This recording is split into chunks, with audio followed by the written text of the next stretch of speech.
My name's Connor Flynn. I am a senior research associate here in the School of Meteorology.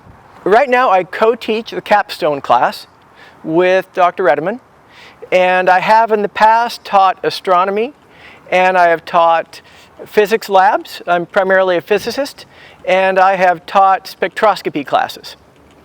I got my undergrad from Eastern Washington University in, I think it was '89.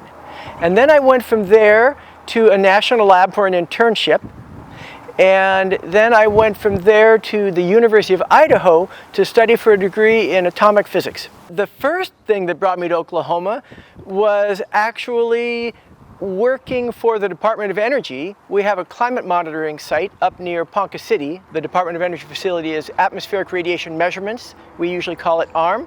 And my job was to go up there and maintain those instruments. Okay, so I graduated high school in 1983.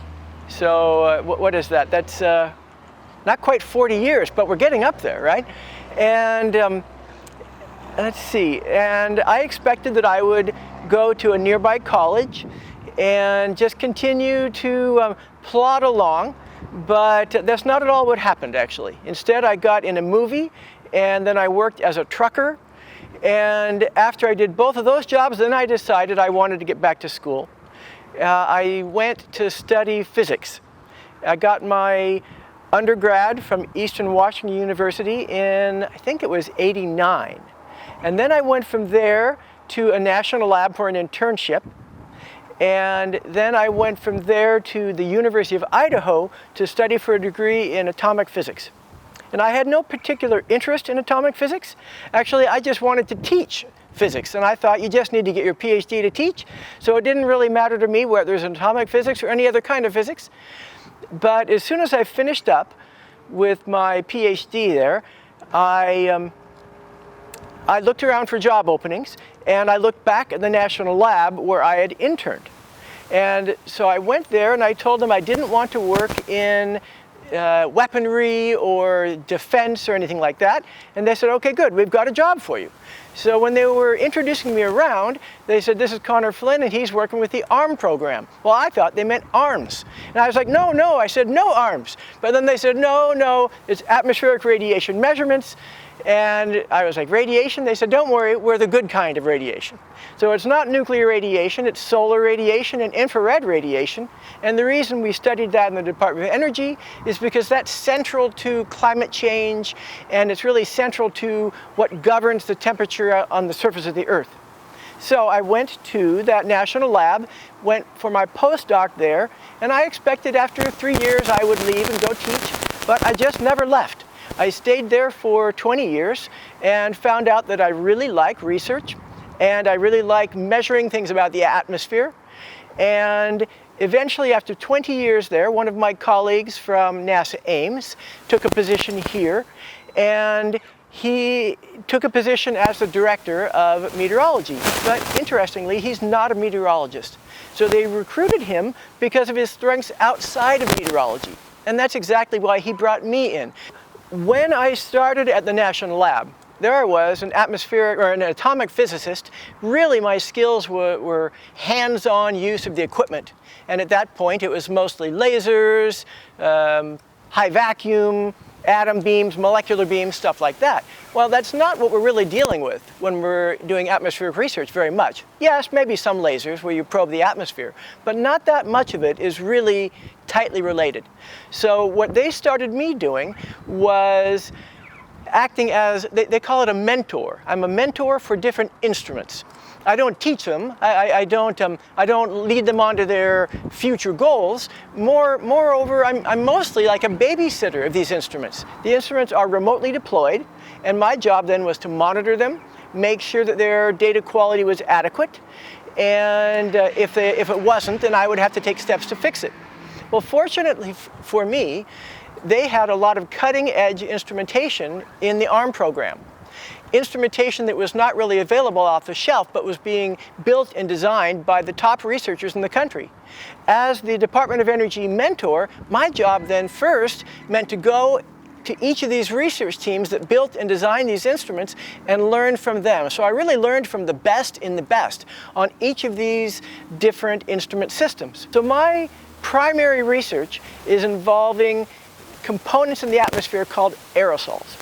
Aerosols are little tiny particulate matter. They can be solid, they can be droplets, but they scatter and absorb radiation in the atmosphere. And they also are the source of all clouds. Every cloud anywhere forms on a little bit of aerosol. That's where the droplet or the ice crystal nucleates on.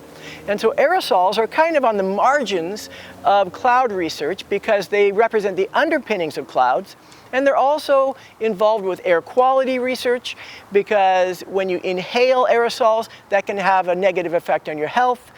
And the aerosols also affect the atmosphere, both in terms of where clouds form and how much, but also if the air is hazy or smoggy or smoky, all of that is aerosol. So aerosols cover that whole area, and that's what my primary research is on. These two instruments next to me infer aerosols in the atmosphere based on looking at sunlight.